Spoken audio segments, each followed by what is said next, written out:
નમસ્તે મિત્રો, આપનું સ્વાગત છે યુટ્યુબ ચેનલ ગ્લીમ ઓફ ગોડમાં. આજે આપણે અધ્યાય 19 માધવરાવ દેશપાંડે અને નાના સાહેબ નિમોણકર સાંઈબાબાના ભક્ત બન્યા નામના અધ્યાયમાં આગળ વધીશું. માધવરાવ દેશપાંડે સાંઈબાબાના અનન્ય ભક્ત હતા. તેઓ સાંઈબાબા કરતાં 12 વર્ષ નાના હતા. તેઓ નિમોણ ગામના હતા, પણ લગ્ન પછી કામ માટે શિરડી પોતાના મોસાળ લક્ષ્મણરાવ કુલકર્ણીને ત્યાં આવ્યા. શિરડીમાં દ્વારકામાઈની સામે જ વિદ્યાલયનું મકાન હતું. તેમાં માધવરાવની શિક્ષકની નોકરી મળી ગઈ. તેઓ પાછળના ખંડમાં રહેતા અને આગલા ખંડમાં પાઠશાળા ચલાવતા હતા. વિદ્યાર્થીઓને ભણાવતા તેઓ દ્વારકામાઈમાં સાંઈબાબાની દિનચર્યા જોયા કરતા. કોઈ વાર સાંઈબાબા ફૂલ છોડને પાણી પાતા તો ક્યારેક પાણી ભરતા, ક્યારેક પક્ષીઓને ચણ નાખતા તો ક્યારેક ધૂણી માટે લાકડા લઈ આવતા, ક્યારેક બાળકો સાથે રમતા તો ક્યારેક કોળિયા બનાવી દીવાની તૈયારી કરતા. ધીરે ધીરે એમને મળવા આવતા લોકોમાં થોડો થોડો વધારો થવા માંડ્યો. મુખ્ય તો ખંડોબા મંદિરના પૂજારી માલસાપતિ બાઈજાબાઈ તાત્યા કોટે નિયમિત આવતા. મોટે ભાગે દ્વારકામાં બીમાર લોકો આવતા. સાંઈબાબા એની કુલડીમાં ઔષધિ આપતા. કોઈ બીમારને જાતે ઔષધિ લગાડતા, પાટા બાંધતા. ગમે તેવો રડતો, પીડાતો, કષ્ટપૂર્વક ચાલતો દર્દી આવતો પણ જતો ત્યારે સાંઈબાબાને પગ લાગતો અને હસતો હસતો જતો. એ બધા સાંઈબાબાને જય બોલાવતા. બાબા આકાશ તરફ હાથ કરી અલ્લાહ માલિક બોલતા તો ક્યારેક રામજી ભલા કરે બોલતા, ક્યારેક ભજગાનો લલકારતા. કેટલાક બીમારોને તેઓ દ્વારકામાઈમાં જ સુડાવી રાખતા. રાતે માધવ જ્યારે જાગતા ત્યારે સાંઈબાબા ધ્યાનમાં જ બેઠેલા હોય. થોડા દિવસ એમણે આ બધું જોયા કર્યું. પછી એક દિવસ દ્વારકામાઈમાં ગયા. સાંઈબાબા બોલ્યા, આવ શ્યામા. પણ મારું નામ તો માધવ છે. માધવ બોલ્યા, પણ હું તો તેને શ્યામા જ કહેવાનો.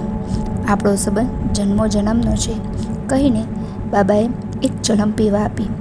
ચલમના 2 ડમ મારી માધવ બોલ્યા, તમે ફકીર છો કે હકીમ? હું તો પરમાત્માનો સેવક છું, અલ્લાહનો બંદો છું. તું આ સંપ્રદાયની આટુકીટીમાં ન પડતો. તું પ્રભુ ભક્તિને જ હૃદયમાં રાખજે. તને ગીતા પર બહુ શ્રદ્ધા છે ને? આખો દિવસ ગીતા વાંચે છે ને? બસ પંઢરીનાથ પર પૂરી શ્રદ્ધા રાખ. એને અપાર પ્રેમ કર. તારું મન શાંત રહેશે. માધવ તો મુગ્ધ બની સાંઈબાબાને સાંભળી રહ્યા. એમને કેવી રીતે ખબર પડી કે હું રોજ ગીતા વાંચું છું, પંઢરીનાથની પૂજા કરું છું?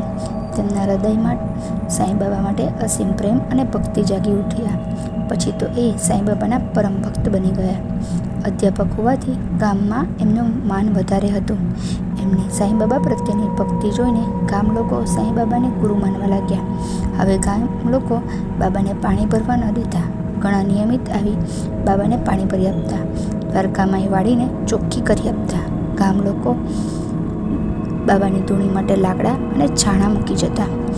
માધવ સાંઈબાબા સાથે એટલા એકરૂપ થઈ ગયા કે બાબાને તે તું તા કરતા, ક્યારેક ગુસ્સો કરતા.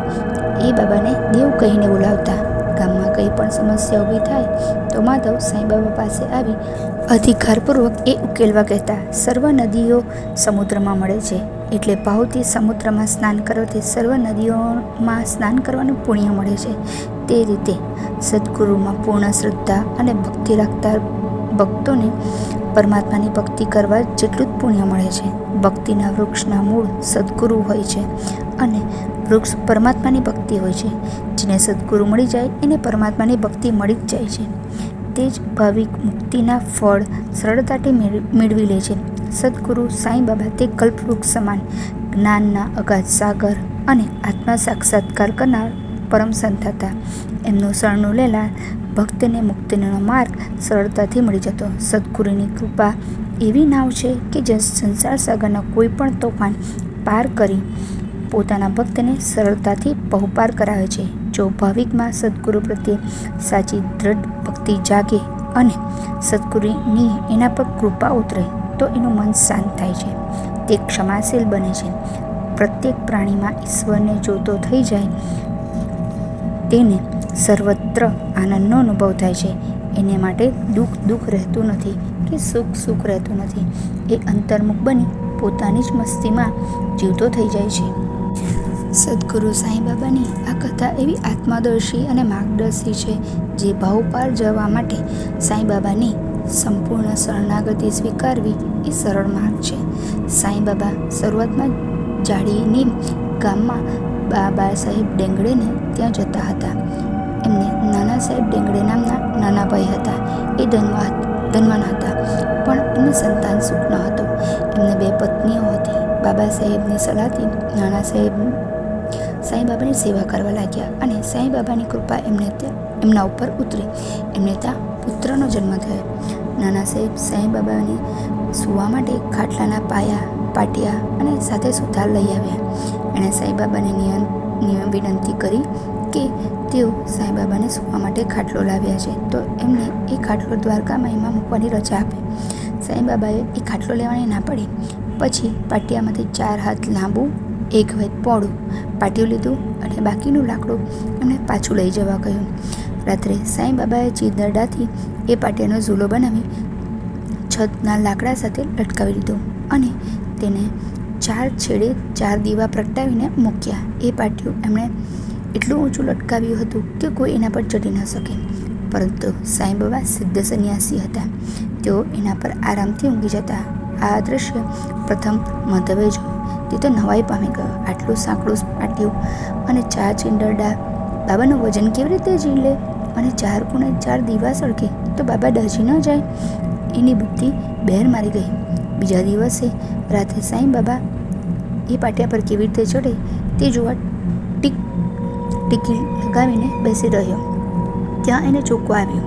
એણે જાગીને જોયું તો સાંઈ બાબા ઝૂલા પર સૂતા હતા. પછી તો આ વાત શેરડીમાં ફેલાઈ ગઈ.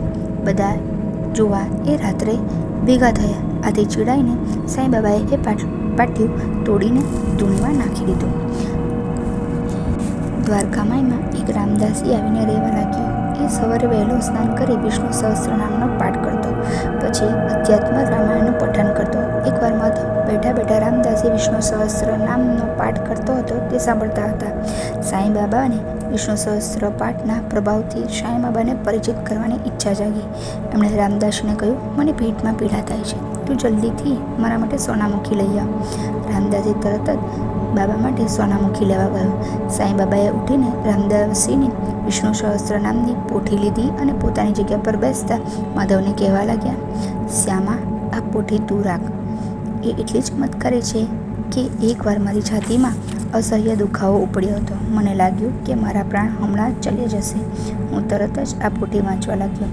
એ વાંચતાની સાથે જ મારો દુખાવો ઘટવા લાગ્યો અને વાંચન પૂર્ણ થતાં મટી ગયો. તું ધીમે ધીમે વાંચ, તારું પરમ કલ્યાણ થશે. હું તને આ ભેટ આપું છું. માધવ બોલ્યા, દેવ, આ પોઠી હું લઈશ તો રામદાસી મારી સાથે લડી પડશે. તમે જાણો છો ને એ કેટલો જિદ્દી અને ઝઘડાળુ છે. માધવને ખબર ન હતી કે સાંઈ બાબા વિષ્ણુ સહસ્ત્ર નામની અમૂલ્ય માળા એને પહેરાવી સાંસારિક દુઃખમાંથી મુક્ત કરવા ઈચ્છતા હતા. સાચા હૃદયથી સ્મરણ કરેલું પ્રભુનું નામ સ્મરણ મનુષ્યને ભાવ પાર તારે છે. બાબાએ એવી ઈચ્છા કરી અને પરાણે એ પોથી માધવને પકડાવી. રામદાસી સોનામુખી લઈને તરત પાછો આવ્યો. બાબાને સોનામુખી આપી એ પોતાની જગ્યા પર બેઠો તો પોથી ગાયબ. એ પોથી શોધવા લાગ્યો. મારી પોથી ક્યાં ગઈ? ત્યાં અણણા ચીચણીકર બેઠા હતા. તેમણે કહ્યું, બાબાએ એ પોથી શ્યામાને આપી દીધી છે. આ સાંભળી રામદાસી ચીડાઈ ગયો અને ગુસ્સાથી બોલવા લાગ્યો, શ્યામાએ માંગી હશે એટલે જ બાબાએ એને આપી દીધી હશે. એણે મારી પોથીનું લેવાનું શું કામ?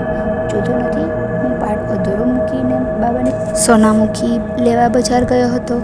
શ્યામા, મારી પોથી આપી દે, મારો પાઠ અધૂરો છે. બાબા બોલ્યા, રામદાસી, શ્યામાએ પોથી માંગી નથી, મેં જ એને આપી છે.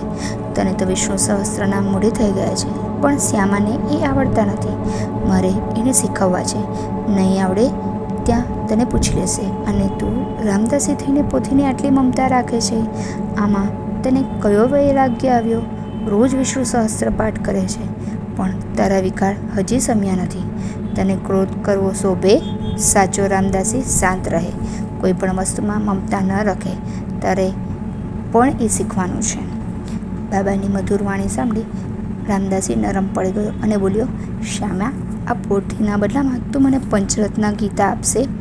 માધવ બોલ્યા, હું હમણાં જ લઈ આવું છું કહીને માધવ ગયા અને પંચરત્ન ગીતા લાવીને રામદાસીને આપી. રામદાસી ખુશ થઈ ગયો. બાબાએ ઝઘડો થાય એ રીતે પોથી માધવને કેમ આપી એ પ્રશ્ન થાય, પરંતુ બાબા વિષ્ણુ સહસ્ત્ર નામનો મહિમા માધવને સમજાવવા માંગતા હતા. આ પ્રસંગથી માધવ રોજ વિષ્ણુ સહસ્ત્ર પાઠ ધ્યાનથી વાંચવા લાગ્યા અને તેનો અર્થ સમજવા લાગ્યા. તેઓ એમાં એવા નિપુણ બન્યા કે બીજાને પણ એના અર્થ સમજાવી શકતા હતા. સાંઈ બાબાના ઘણા ભક્તો જે ગ્રંથનું નિત્ય વાંચન કરવાના હોય તે લાવીને બાબાના હાથનો સ્પર્શ કરાવતા. એની પાછળ એમનો હેતુ એવો હતો કે તેઓ એ ગ્રંથ વાંચે ત્યારે બાબાની હાજરી હોવાનો ભાસ થાય અને બાબા એ ગ્રંથને સમજવામાં મદદ કરે. એકવાર કાકા મહાજની એકનાથી ભગવત નિત્ય વાંચતા હશે તે શીરડી સાથે લઈ આવ્યા. ત્યારે તેઓ માધવના ઘરે એ ગ્રંથ લઈને ગયા. માધવ એ ગ્રંથ વાંચવા લાગ્યા અને વાંચતા વાંચતા દ્વારકામયમાં લઈને આવી ગયા. બાબાએ એ ગ્રંથ જોયો, એમણે માધવ પાસેથી માંગ્યો અને એના પાના ફેરવવા લાગ્યા. અને પછી બોલ્યા, શ્યામા, આ ગ્રંથ તું રાખી લે. માધવ બોલ્યા, પણ દેવ, આ ગ્રંથ તો કાકાનો છે, મારે એમને પાછો આપી દેવાનો છે. ના શ્યામા, તું રાખ, એ તારા કામનો છે. આમ સાંઈ બાબા માધવને ઘણા પુસ્તકો આપતા. કાકા મહાજને સાંઈ બાબા પાસે આવ્યા ત્યારે બાબાએ કહ્યું, તમે એકનાથી ભાગવત 9 લઈ લેજો, તમારો ગ્રંથ મેં સામાન્ય આપી દીધો છે. કાકા મહાજનીએ કહ્યું, બાબા વાંધો નહીં, હું બીજો લઈ લઈશ. બીજી વાર તેઓ આવ્યા ત્યારે એકનાથી ભાગવતની નવી નકલ લઈ આવ્યા અને બાબાને સ્પર્શ કરવા આપી. બાબાએ એ ગ્રંથ કાકા મહાજનીને આપતા બોલ્યા, આ ગ્રંથ બરાબર વાંચજે, તારી સ્થિતિમાં સુધારો થઈ જશે. કાકા મહાજનીએ પ્રસન્નતાથી એ ગ્રંથ લઈને મસ્તકે અડાડ્યો. એકવાર માધવ પાઠશાળામાં બાળકોને ભણાવી રહ્યા હતા. બહાર વરસાદ પડી ગયો હતો. ત્યાં અચાનક ક્યાંકથી ઝેરી સાપ પાઠશાળામાં આવ્યો. માધવ એક હાથ જમીન પર ટેકવીને બેઠા હતા. સાપે એમની આંગળી પર ડંખ માર્યો. માધવ ચીસ પાડી ઉઠ્યા અને ઢળી પડ્યા.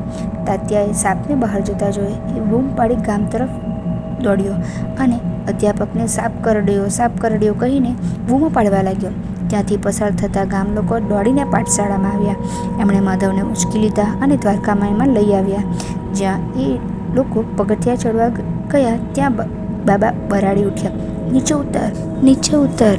બાબાને વારંવાર આવું બોલતા જોઈને ગામ લોકોએ માધવને નીચે જમીન પર સુવાડી દીધા.